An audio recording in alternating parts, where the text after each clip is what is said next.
It's something that we probably all heard when we first got into our healing journey is that healing is a never ending journey and it's not a destination.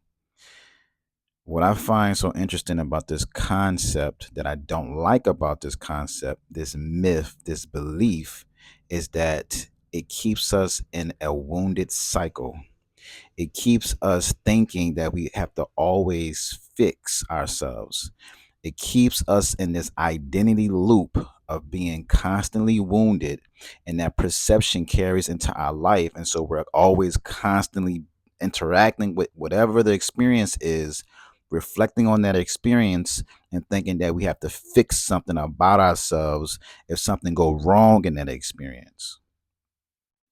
So I said all that to say that in this video, I want to debunk, I want to bring some enlightenment to anyone who still has this belief that healing is a never ending journey and there's no such thing as a destination.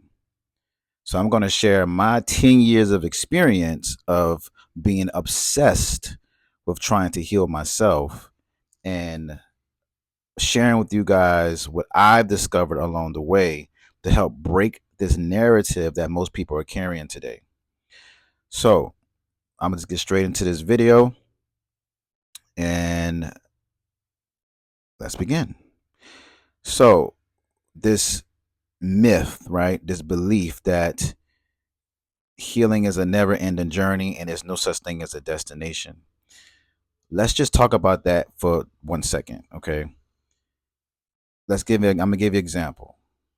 I'm located in New Orleans, all right? 5 hours away from me is Houston, Texas.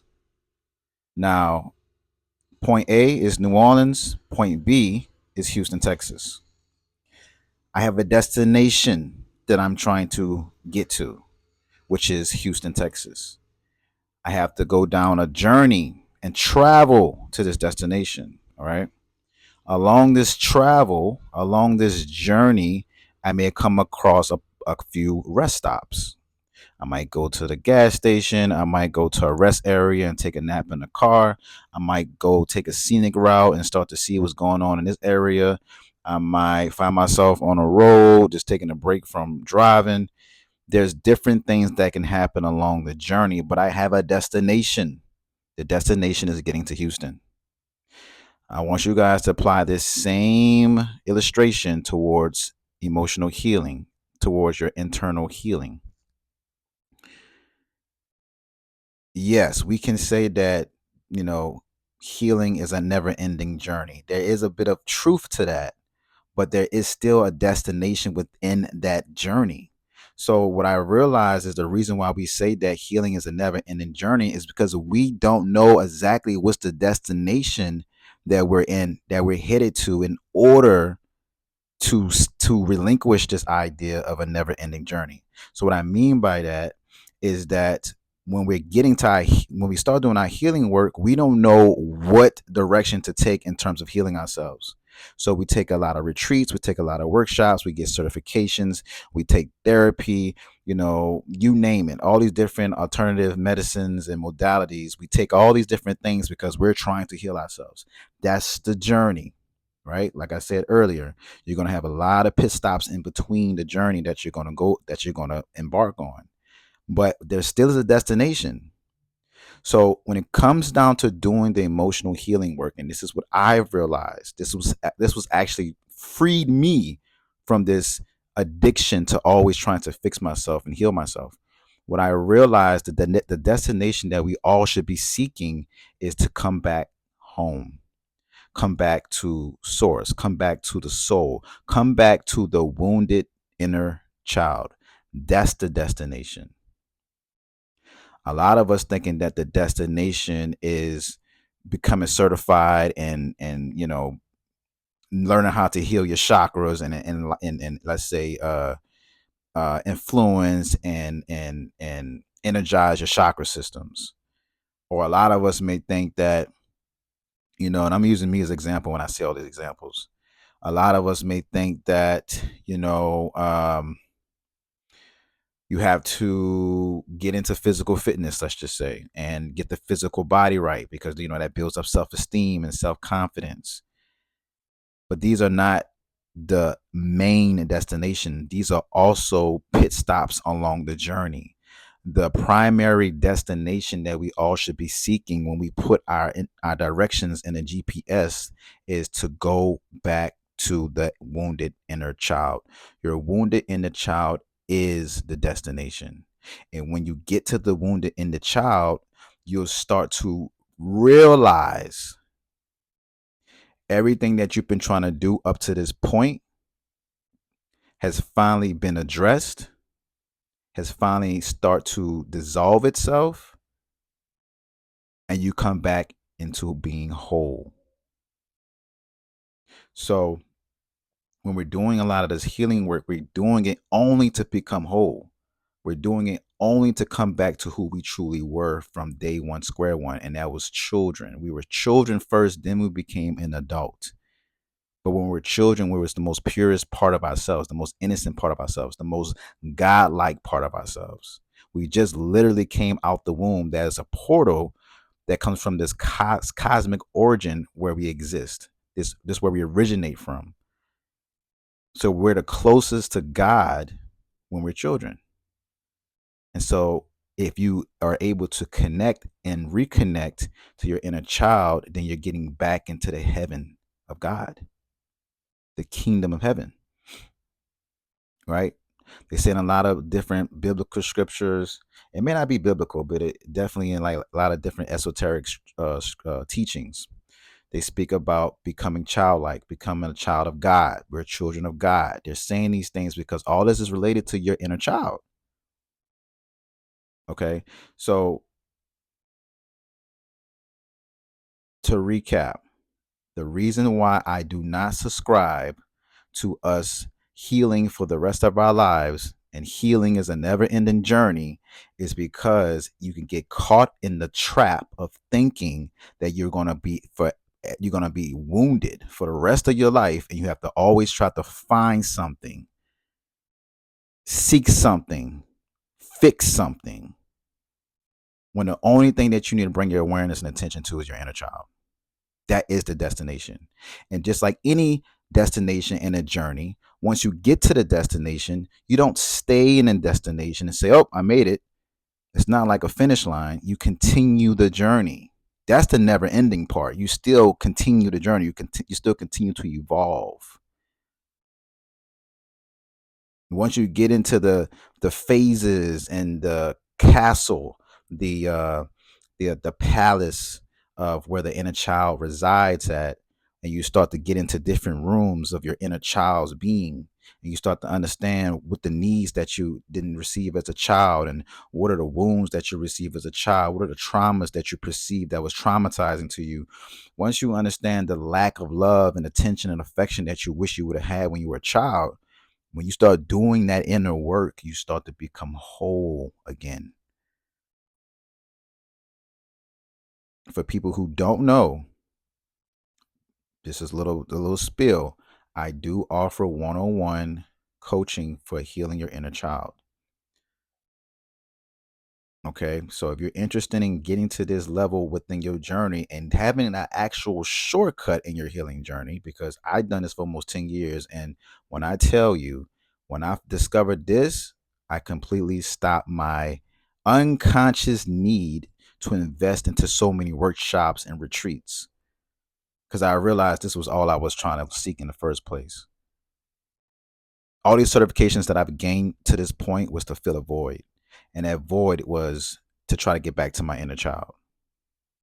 So once I healed that part of myself, because that is a part of me, that's not the full totality of me, but it's a part of me that plays a large part of my existence. Once I got to that part of myself, I completely relinquished the feeling, the unconscious drive to try to get another certification or go to another retreat or go to another workshop. I don't feel that in my body no more to do that because I've healed that aspect of myself that was driving my behavior to always pursue another certification or another workshop. So, like I said, for people who are looking to do the deeper work and get to this part of being whole, I highly suggest that you reach out to me. Let's set up a consultation. Let's see if we're in alignment. Let's see if we're a good fit. and I would love to support you on your inner child journey. I have testimonies. Go look on my website. I have a few people who have already taken the program.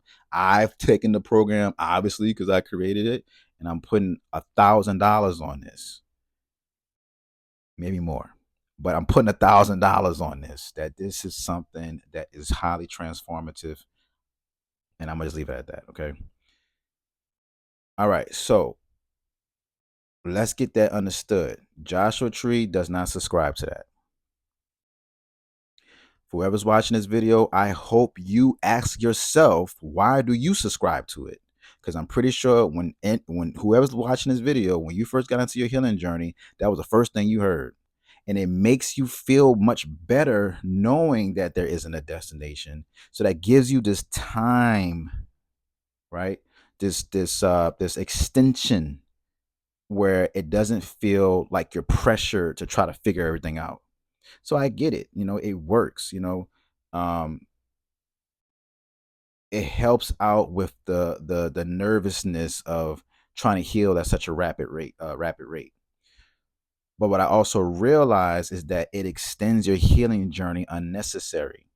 So I'm been doing more research, right? Of course, I'm always got my head in a book or something like that. And what I discovered was that Native American traditions, what they would do when someone that was in a tribe was going through any type of struggles, what they'll do is they'll come together, do a community gathering, and they'll allow that person to share their story at least 3 times. So they all can counsel this person to try to support them to help them move forward, right? But what we do um, is we just keep coming back and keep coming back and keep coming back and keep coming back. So what the Native Americans did is by the third gathering, if you come back for the fourth gathering, they would just turn it back on you. They wouldn't even talk to you because they know at this point you're not really looking for the help. You're looking for a social, let's say, comfort of knowing that people also is validating your pain. So that in a sense, that does make you feel good to know that you're not alone in your healing journey. But it can perpetuate the healing journey because you're not really healing. You just became addicted to the social dynamics of healing. You got addicted to the social aspects of what talking about your wounds and your traumas can do for your, let's say, what it can do for your emotions. It feels good to know that someone also relates to what you're going through. Now, what I realized in today's society is that we have, let's just say, have made, you know, working with our emotions, expressing our emotions, coming together to try to help one another with our emotions, it has become not only a social thing, but it's also became an addiction. And what I mean by that is a lot of people get addicted to sharing their more personal aspects of themselves that, let's say, deemed was traumatizing or a hardship or a conflict or a mental health issue.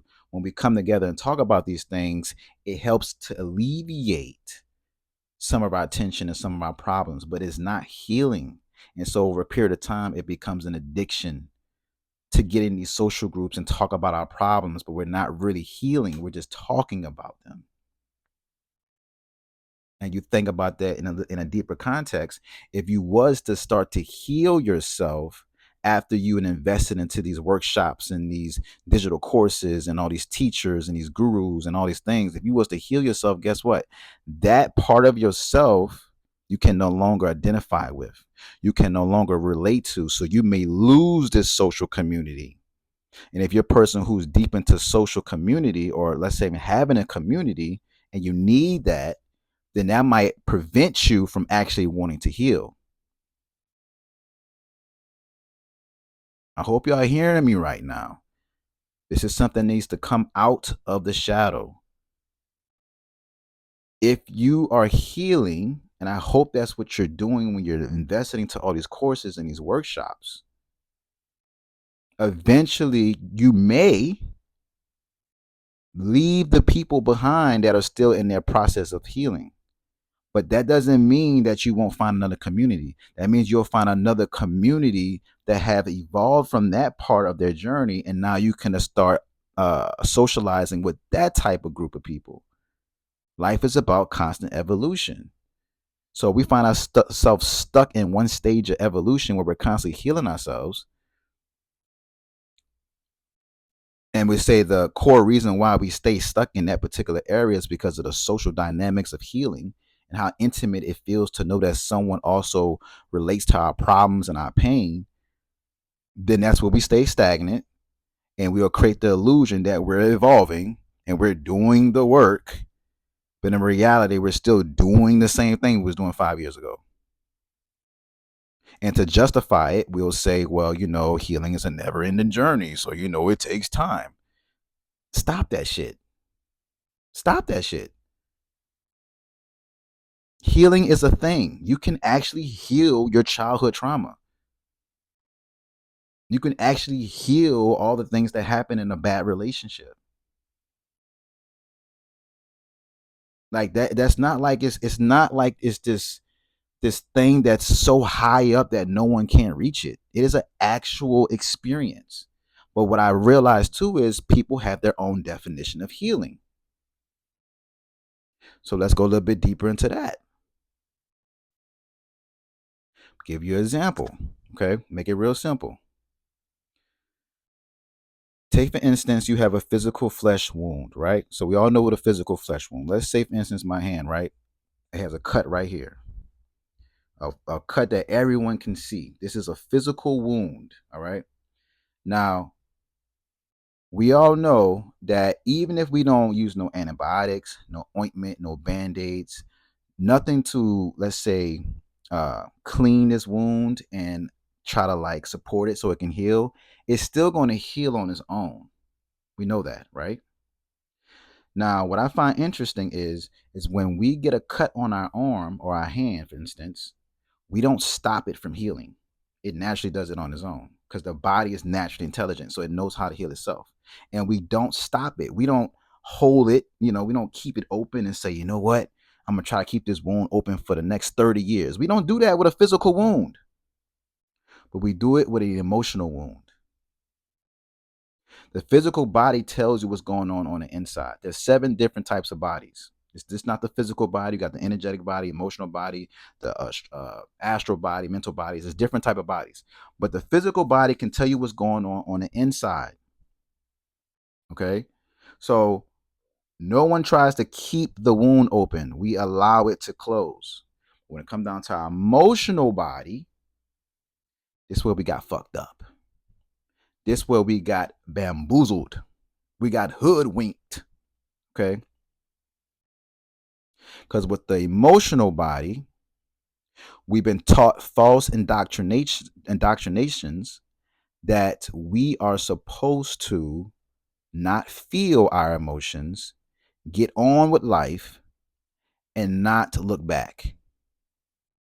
We've been taught false teachings to suppress and repress and oppress our emotions. That is the same as you having a cut wound and you're trying to keep it open and not allow it to close. So what society has done, whoever the powers who be, whoever you want to call it, whatever conspiracy theorists, whatever, what they have done is they taught us to not feel your emotions, to suppress them and move forward, especially for men. Okay. This is ignorance. This is falsehood. This is the reason why a lot of the problems are created in our life today. So go back to the physical wound. Now, when that physical wound stays open for such a long period of time, what eventually happens? It gets bacteria in it. It starts to get infected, right? Right? That's what happens. Eventually, it gets affected if you don't close that wound up. Now, what do you think is happening on the emotional body level? When we don't allow our emotions to process, they get stored in the body and they start to just sit, similar to having an open wound on the hand. It's just open. The emotions just sitting. They're not processing. They're not moving. They're just sitting. Or a period of time, the emotions get affected. meaning that emotion transform into some type of illness, cancer, diabetes, lupus, tumors, you whatever you can think of, it transform into something that the doctors will say, we don't know the root cause of this. We just know that you have it. They would never know the root cause of it because they're not root doctors. They don't deal with the root, they deal with the effect. It's up to us to deal with our own roots and know where a lot of it comes from. And I'm going to go deep into that too. Give me a second on that because I've noticed it's a thing with that. But let me close this out. Your body knows how to heal itself. So when we talk about what is your definition of healing, you have to have some type of somatic bodily sensation type of an experience. It has to be some type of release, some type of relief. A good example of this is like crying. When you cry, after you finish crying, your first response is, I feel so much lighter. I feel so much lighter. It's a body thing. It is a body sensation. It's a body experience. If you're not having some type of relief going on inside of your body, then you're not technically healing. What you're doing is intellectualizing your wounds. You have become a grand master teacher at intellectualizing your wounds. And that's what a lot of people are doing, and they know how to explain it very well. And so when they share it to someone else, that person's impression is, oh, you sound like you really know what's going on. You sound like you really know what's happening with your body. That ain't mean they're healing. There's so many people I come across who knows a lot about their wounds. Being that I'm a very sensitive person in terms of energy, they still holding it because I get tired. I feel all the energy. I can feel your energy. I feel your wounds. I get tired, meaning it's still heavy, meaning you haven't released it. Going to talk therapy and not having no type of somatic type of practices is not healing. It's just intellectualizing. So if you're going to do it right. If you say you're on a healing journey, do it right.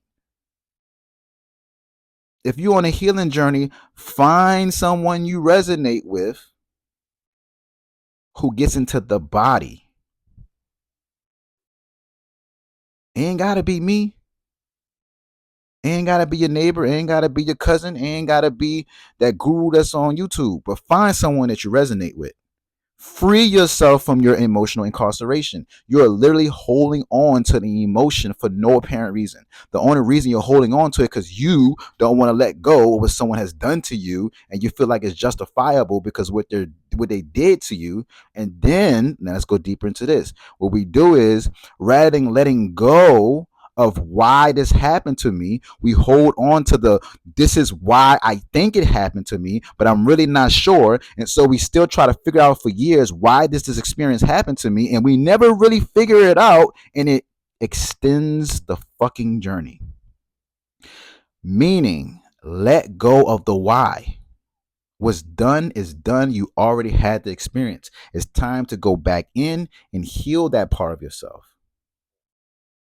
What I noticed, especially in my journey, what I've noticed when I suffer from a heartbreak, for people who don't know, I definitely have my story on my YouTube channel. So if you don't know my story, definitely check it out. But for people who do know, I did go through a romantic heartbreak experience.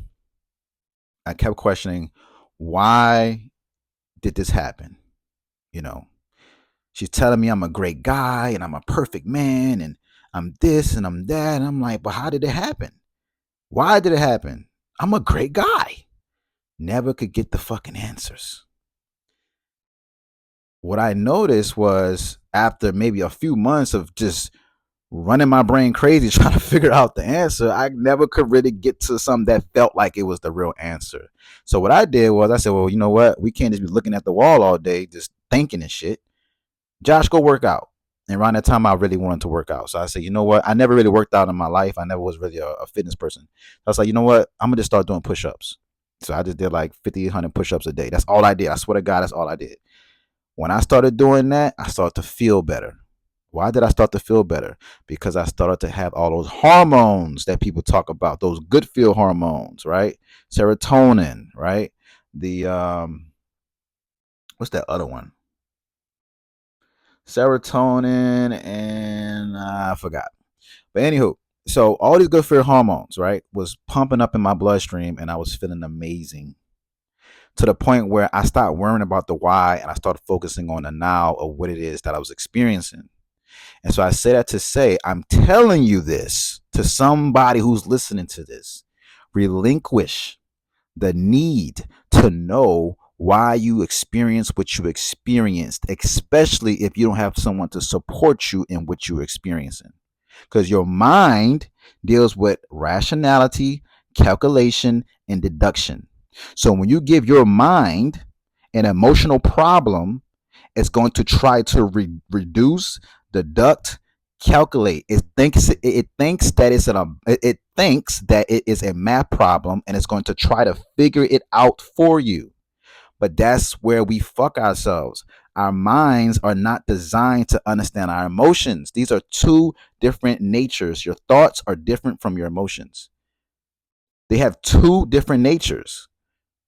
But the fact that we rely so much on our mind to figure everything out, we think, especially through our social programming, that if we try to understand it, in which you can, to listen to me closely, try to understand it, we eventually we feel like eventually we get to the result. We'll get to the total understanding of why we went through what we went through.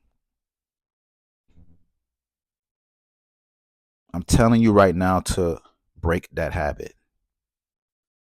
Stop giving your emotional problem up to your mind and thinking that your mind is going to find a problem. It's going to solve it for you. Okay, so uh, uh,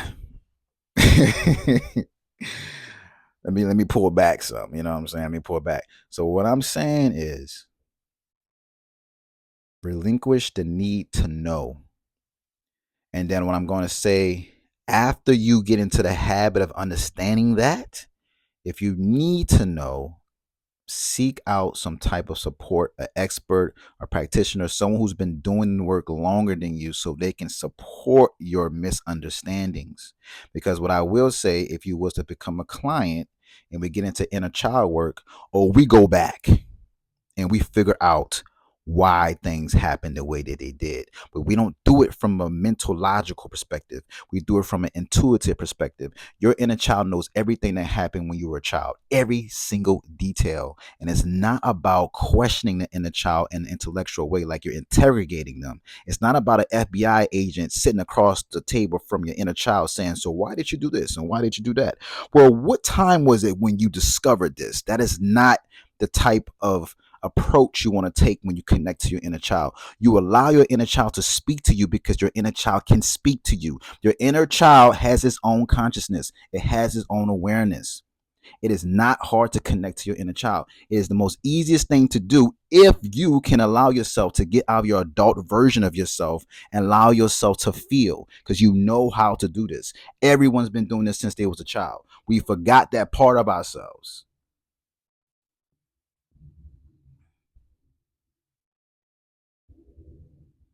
Allow yourself to let go of what you don't know. That alone will be healing because your mind's going to keep it in the realm of thinking. And you're going to be thinking for almost 20 years straight and you ain't going to never do no internal work. All right. Moving along. And I'm about to wrap this video up. Let me just check my notes. I pretty much share with everything I need to share. So, in conclusion, right?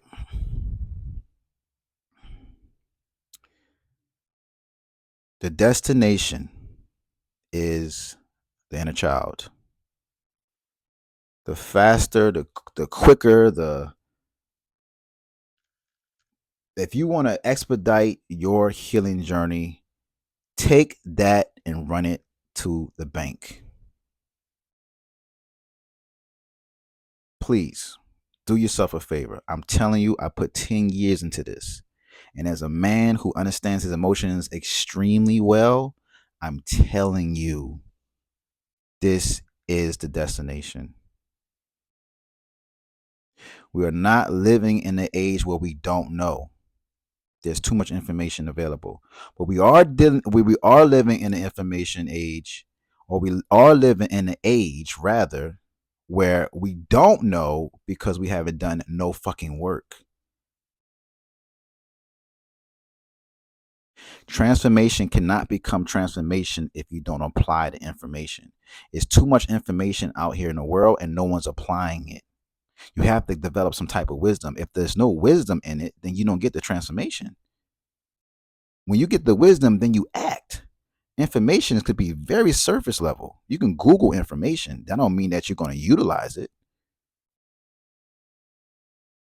Take this information that I'm sharing with y'all and utilize it so it can transform you. You do not have to go through this healing journey for the rest of your life thinking that you're always going to be wounded. That is the perception that you carry, and you will always seek for what is wrong with me. Why is this always happening to me? You become your own victim.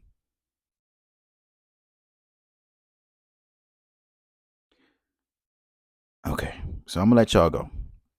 If this video resonated, please drop a fire flame. You already know how I do. You know what I'm saying? And stay tuned because I got some more heat coming for you guys. And on that note, I'm gonna let y'all go. Peace.